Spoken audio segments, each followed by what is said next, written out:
Hello students, पौधारोपण classes में सभी का स्वागत है। देखिए पीएससी सेकेंड ईयर जियोलॉजी का जो अपना पेपर सेकंड चल रहा है फिजियोलॉजी, उसमें हम डाइजेशन की फिजियोलॉजी को लेकर के पिछले वीडियो में चर्चा कर रहे थे और उसमें हमने सबसे पहले बताया डाइजेशन की फिजियोलॉजी को प्रॉपर रूप से समझने के से पहले हम फूड स्टफ के बारे में यहाँ चर्चा करेंगे, जिसमें हम फूड कंपोनेंट में कार्बोहाइड्रेट्स को कल जान चुके थे पिछले वीडियो में, और अब हम इस वीडियो के अंदर प्रोटीन की चर्चा यहाँ पर करेंगे। देखिए वैसे तो हम सभी जानते हैं जो प्रोटीन्स हैं वो एमिनो एसिड्स का क्या होती है, पॉलीमर है ना। एमिनो एसिड्स का पॉलीमर होती है, यानी प्रोटीन क्या है, बहुलक है, बहुत बड़े लंबे अणु होते हैं जिनका मॉलिक्यूलर वेट बहुत अधिक होता है। लेकिन देखिएगा जैसा हम कार्बोहाइड्रेट में चर्चा कर रहे थे कि उसके अंदर कार्बन, हाइड्रोजन और ऑक्सीजन 1:2:1 के रूप में पाए जाते हैं, ये हमने डिस्कस किया था कार्बोहाइड्रेट में। लेकिन देखिएगा हम प्रोटीन की बात करते हैं तो इन तीनों घटकों के अलावा यहाँ नाइट्रोजन भी पाई जाती है। फैक्टर आपको बहुत अच्छे से याद रखना है, प्रोटीन में कार्बन, हाइड्रोजन और ऑक्सीजन के अलावा नाइट्रोजन के परमाणु भी मौजूद होते हैं, क्योंकि हमें पता है ये एमिनो एसिड का बहुलक है। तो इसमें एक तरफ एमिनो ग्रुप पाया जाता है इस तरीके से, और एक तरफ COOH ग्रुप पाया जाता है। ये दो समूह प्रत्येक अमीनो अम्ल में पाया जाता है, तो निश्चित रूप से नाइट्रोजन के परमाणु होंगे ही होंगे। ठीक है, अच्छा, तो ये बात आपको समझ में आ गई होगी।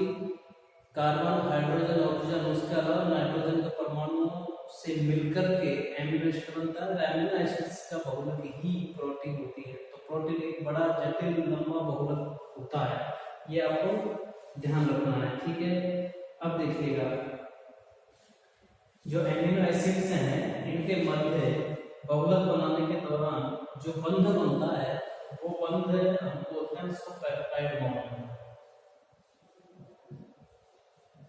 कौन सा बंध बनता है, पेप्टाइड बॉन्ड। ये भी एक सामान्य सी बात है, हमें पता है एमिनो एसिड जब पॉलीमर बनाता है प्रोटीन निर्माण के दौरान, तो जो यूनिट्स के बीच में यानी अमीनो अम्लों के मध्य जो बॉन्ड बनता है वो कौन सा है, पेप्टाइड बॉन्ड है। ठीक है, अब जैसे मान लीजिए एमिनो एसिड की संख्या 2 है तो उसको हम डाइपेप्टाइड बोल देंगे, डाइपेप्टाइड हो जाएगा। यदि इसकी संख्या 3 है तो ट्राइपेप्टाइड हो जाएगा। ठीक है, और ये एमिनो एसिड की संख्या अधिक है यानी अधिक संख्या में एमिनो एसिड्स हैं, तो ऐसी कंडीशन में हम उसको फिर ट्राइटेट्रापेंटा छोड़ के हम सीधे पॉली शब्द लगा देते हैं, अर्थात पॉलीपेप्टाइड बन जाता है, पॉलीपेप्टाइड बन जाता है। तो आपको ध्यान रखना है छात्रों, एमिनो एसिड प्रोटीन वास्तव में क्या है, पॉलीपेप्टाइड है। पॉली का मतलब बहुत सारे, अनेक संख्या में, पेप्टाइड मतलब बंध का नाम है, यानी अनेक संख्या में यदि पेप्टाइड बॉन्ड्स बनते हैं अमीनो एसिड्स के मध्य तो वो पॉलीपेप्टाइड हो जाता है। और पॉलीपेप्टाइड चेन ही क्या बनाती है, प्रोटीन बनाती है। ठीक है भाई, अच्छा है। अब देखिएगा प्रोटीन में जो एमिनो एसिड्स काम आते हैं, मोस्टली ऐसा बताया गया है कि ये 20 प्रकार के होते हैं, है ना, 20 प्रकार के होते हैं। और इनमें भी आवश्यक अमीनो अम्ल अलग होते हैं, अनावश्यक अमीनो अम्ल अलग होते हैं। कहने का मतलब कुछ एमिनो एसिड्स ऐसे होते हैं जो हमारे बॉडी के अंदर नेचुरली बनते रहते हैं कोशिकाओं के अंदर, है ना, और कुछ को बाहर से भोजन के साथ ही लेना पड़ता है आवश्यक। और इस तरीके से 2 प्रकार इसके होते हैं, लेकिन 20 हैं अमीनो एसिड्स, ऐसे 20 हैं जिनकी प्रोटीन सिंथेसिस में आवश्यकता पड़ती है, 20 प्रकार के एमिनो एसिड्स की, है ना। अब देखिएगा हम जूलॉजी के अंदर प्रोटीन के भी कई प्रकार हैं, लेकिन ऐसी कुछ प्रोटीन्स ऐसी हैं जो प्लांट्स में पाई जाती है, पादपों में पाई जाती है, कुछ ऐसी है जो एनिमल्स के जंतुओं में पाई जाती है। लेकिन आपको ये कंसेप्ट समझ के रखना है कि प्रोटीन भले ही वो प्लांट्स हैं भले ही एनिमल्स हैं, यानी ऑल जो लिविंग बींग्स हैं, प्रोटीन्स जो है सभी लिविंग बींग का आवश्यक घटक 100% होता है। कहने का अर्थ ये हुआ जो प्रोटीन है वो निश्चित रूप से कितनी भी मात्रा में मिले, लेकिन प्रोटीन अवश्य मिलती है संरचनात्मक घटक के रूप में, क्योंकि प्रोटीन का अपना रोल अलग अलग होता है। अभी हम प्रोटीन के प्रकार यहाँ पढ़ेंगे तो उसमें भी प्रोटीन को जो है 3 प्रकारों में बांटा गया है और उनकी उपलब्धता, उनके टाइप्स और एग्जाम्पल्स वो सारे अलग अलग हैं। कुछ परिचित उदाहरणों की हम यहाँ चर्चा भी करेंगे। प्रोटीन का यदि हम क्लासिफिकेशन देखें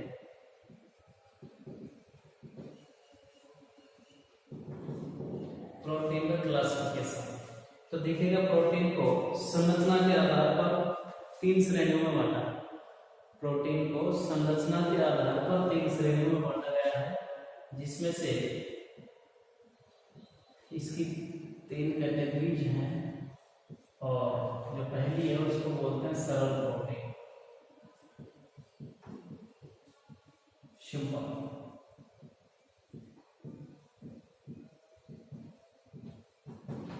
है ना, और दूसरी जो है उसको बोलते हैं संयुग्मी प्रोटीन,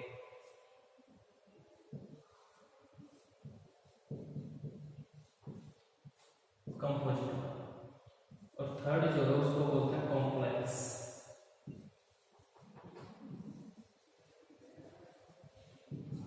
कॉम्प्लेक्स प्रोटीन, ठीक है। अब देखिए सरल प्रोटीन की हम यदि बात करें तो सरल प्रोटीन ऐसी प्रोटीन्स हैं जिनका जल अपघटन करते हैं तो केवल अमीनो अम्ल निकल करके आता है। बात को समझना है, यदि इनका जल अपघटन किया जाए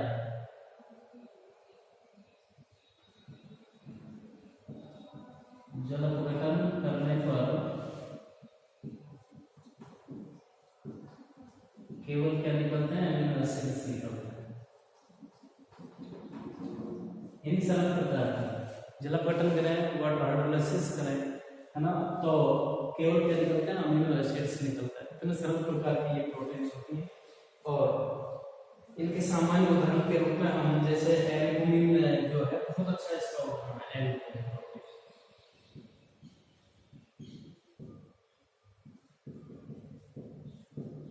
एल्बुमिन जो प्रोटीन है इसका बहुत अच्छा उदाहरण, वैसे तो उदाहरण होती है जैसे अपना हिस्टोन प्रोटीन है, हिस्टोन प्रोटीन है, इसका ये भी बहुत अच्छा है। प्रोलैमिन्स है, क्लोरोप्रोटीन्स है,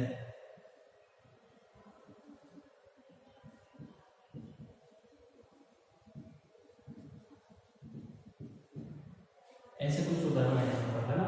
एल्बुमिन सभी को पता है, एल्बुमिन वही प्रोटीन है जो हमारे रुधिर के अंदर पाई जाती है घुलित अवस्था में। रुधिर के प्लाज्मा में सोलुबल कंडीशन में ये एल्बुमिन प्रोटीन पाई जाती है।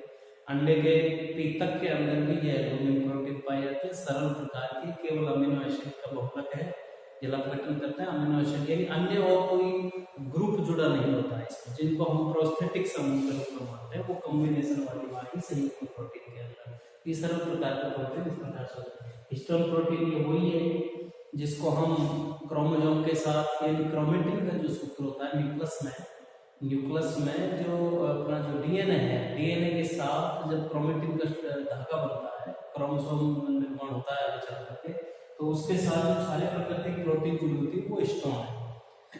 तो ये भी सरल प्रकार की प्रोटीन होती है। क्लोरोप्रोटीन है, ये क्या नाम से पिगमेंट के साथ जुड़ी होती है, ये भी सरल प्रकार की होती है। अब हम देखिएगा ये जो प्रोटीन है ये कॉम्प्लेक्स यहाँ पर आ गया,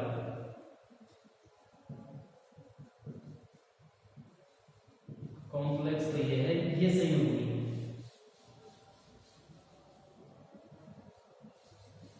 संयुग्मी या व्युत्पन्न कह सकते हैं,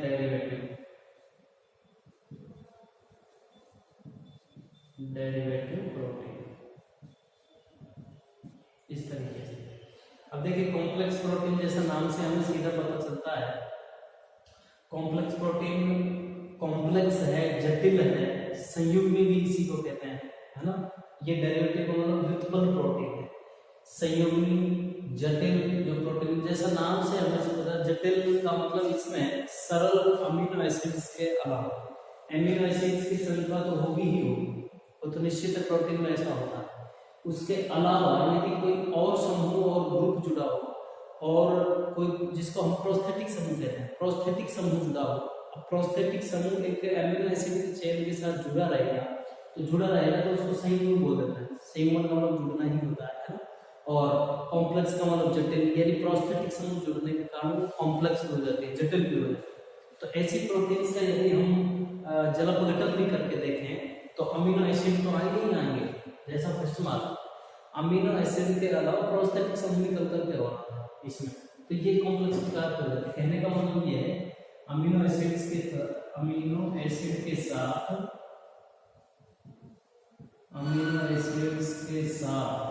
क्या जुड़े होते हैं, तो आपको प्रोस्थेटिक समूह याद रखना,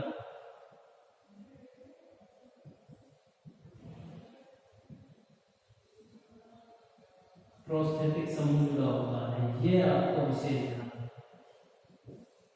प्रोस्थेटिक चूंकि देखिएगा एमिनो एसिड तो हर प्रकार के प्रोटीन में पाया जाता है, ये तो निश्चित है, तो इसको याद रखने की जरूरत नहीं है। जो काम की चीज है वो प्रोस्थेटिक समूह, प्रोस्थेटिक ग्रुप जो जुड़ा होता है वो एमिनो एसिड के साथ जुड़ करके संयुग्मी या कॉम्प्लेक्स प्रोटीन का सिंथेसिस करता है, निर्माण करता है ना, तो आपको ये याद रखना है।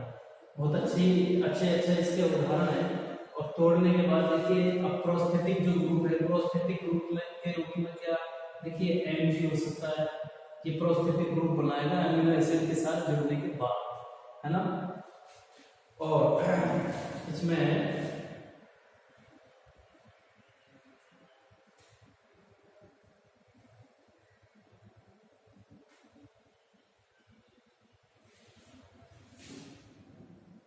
जैसे फास्फोरस हो सकता है, सल्फर हो सकता है, ये जो है प्रोस्थेटिक समूह है, यानी एमिनो एसिड के साथ इस प्रकार का यदि कोई प्रोस्थेटिक समूह जुड़ता है तो संयुग्मी प्रोटीन बनती है ना, और जलापघटन जब होता है तो एमिनो एसिड और ये समूह दोनों अलग अलग होते हैं, कि ये तो चीजें निकल करके आती है, वहां केवल अमीनो एसिड ही आता था नहीं।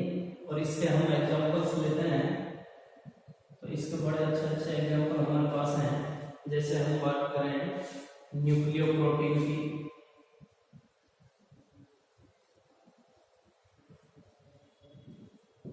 न्यूक्लियोप्रोटीन, ठीक है, अब न्यूक्लियोप्रोटीन में देखिए प्रोस्थेटिक समूह के रूप में क्या पाया जाता है, वो फास्फोरस पाया जाता है ऐसे न्यूक्लियोप्रोटीन, है ना, तो ये न्यूक्लियोप्रोटीन भी इसका हो जाएगा। और जैसे हीमोग्लोबिन है,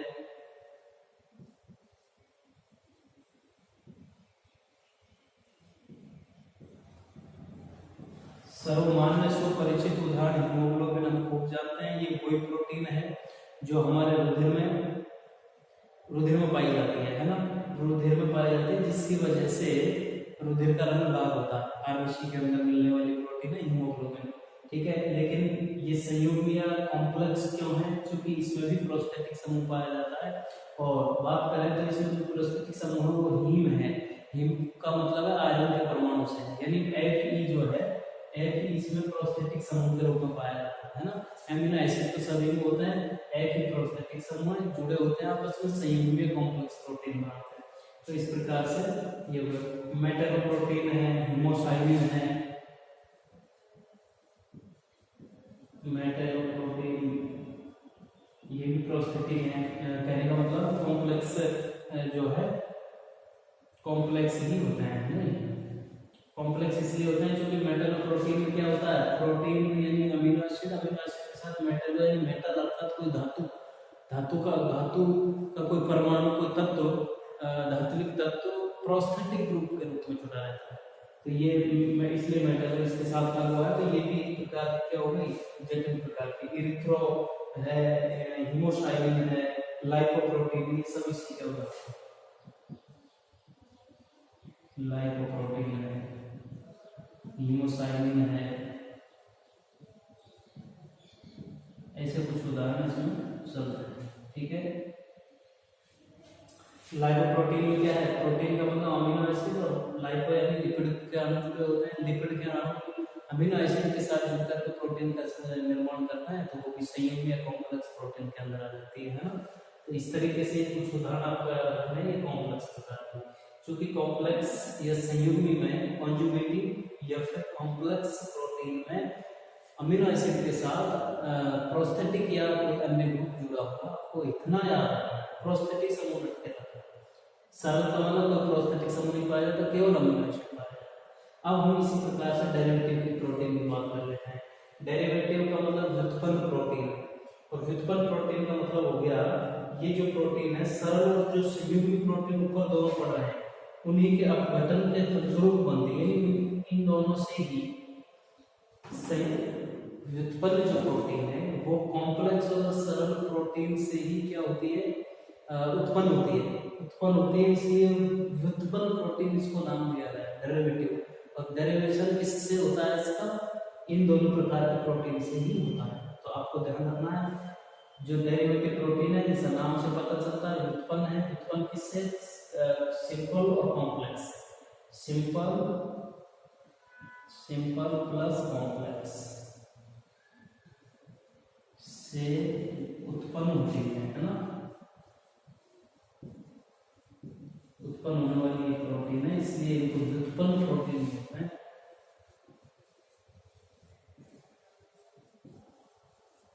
व्युत्पन्न प्रोटीन इसीलिए कहा जाता है ना। तो अब इसके उदाहरण आपको याद रखने हैं, जो अपना पेप्टोन्स है, पेप्टोन्स बहुत अच्छा होगा, ठीक है। ये पेप्टोन वही है जो स्टमक के अंदर पाया जाता है प्रोटीन, नहीं, और स्कंदन वाली जो प्रोटीन है वो भी इसके डेरिवेटिव भी है। स्कंदित प्रोटीन जो है मेटा प्रोटीन्स हैं वो भी इसी के उदाहरण है।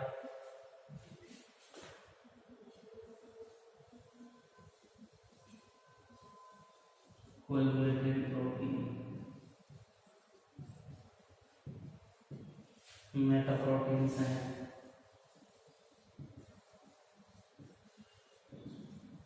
ये उदाहरण आपको अच्छे से याद रखना है, ठीक है।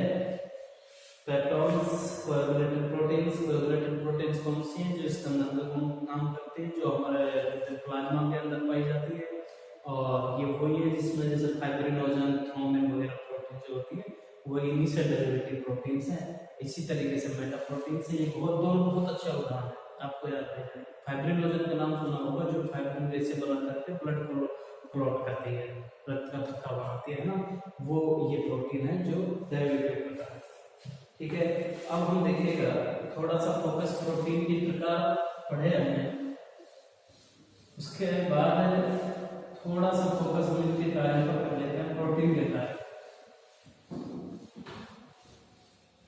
पिछले वीडियो में हमने जो कार्बोहाइड्रेट पढ़ा था, तो कार्बोहाइड्रेट देखिए आवश्यक घटक होता है हमारे साइटोप्लाज्म का, कार्बनिक घटक बनाता है, वो ऊर्जा का अच्छा स्रोत है, 4.1 किलो कैलोरी ऊर्जा कार्बोहाइड्रेट से प्राप्त होती है। इसी प्रकार से हम प्रोटीन के फंक्शंस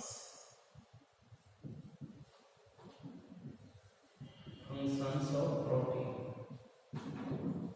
जैसे मान लीजिए हम बात करें कि प्रोटीन जो है शारीरिक वृद्धि के लिए जरूरी होती है, नहीं, ग्रोथ,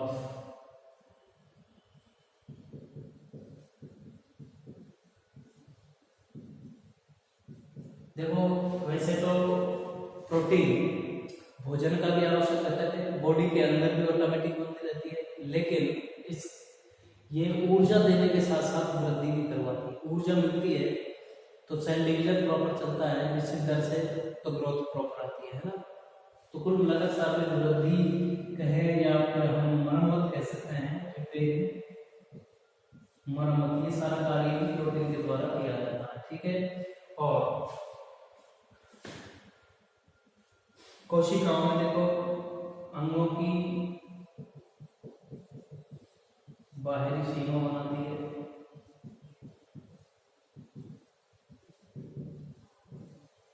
हमको पता है देखिएगा प्रोटीन बहुत सारी जगह पर काम आती है, हमारी स्किन है, हमारे नेल्स हैं, हेयर्स हैं, एपिडर्मिस है, हमारी सेल है, सेल के अंदर भी जो ट्यूबुल्स हैं वो सारी प्रोटीन की बनी हुई होती हैं।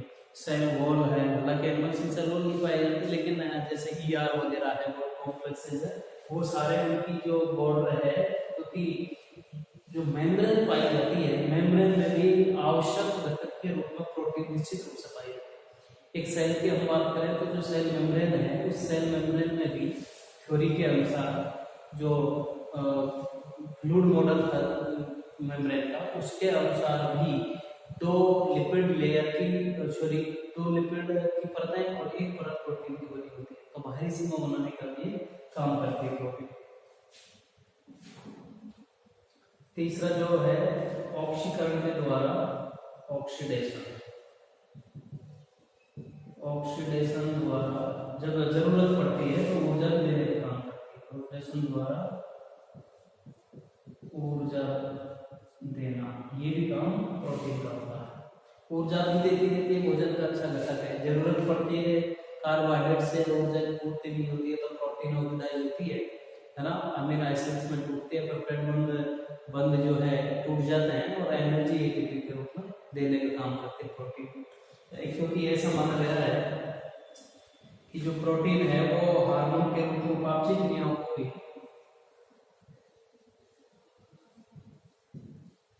हार्मोन के रूप में मेटाबॉलिक रिएक्शंस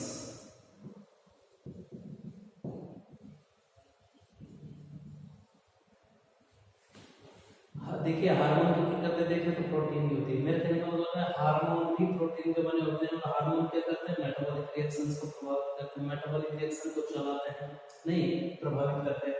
तो प्रोटीन का रोल यहाँ पर भी सीधा सीधा हो गया। हार्मोन बनाने में प्रोटीन का अपना महत्वपूर्ण योगदान। इसी प्रकार से प्रोटीन का बहुत बड़ा योगदान होता है फिजियोलॉजी के अंदर। दूसरा बात करें तो जो एंजाइम है, एंजाइम के रूप में प्रोटीन उपयोगी होती है।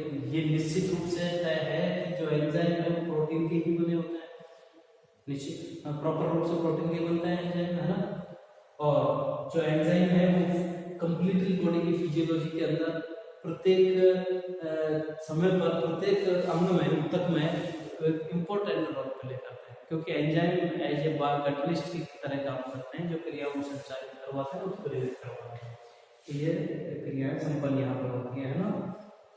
और कुछ वर्णकों में भी प्रोटीन पाए जाते हैं, जैसे मिलेनिन है, ये वर्णक है जो हमारे त्वचा के रंग के लिए जिम्मेदार है, और रोडोप्सिन वगैरह है।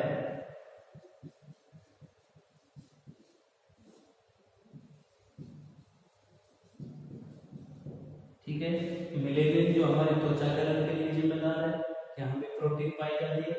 रोडोप्सिन जो हमारी आंखों में वर्णक पाया जाता है, रोडोप्सिन, उसमें भी प्रोटीन पाई जाती है। तो मेरे कहने का मतलब कि वो वर्णकों में भी जो है प्रोटीन का अपना बहुत बड़ा फंक्शन है, योगदान है, रोल प्ले है।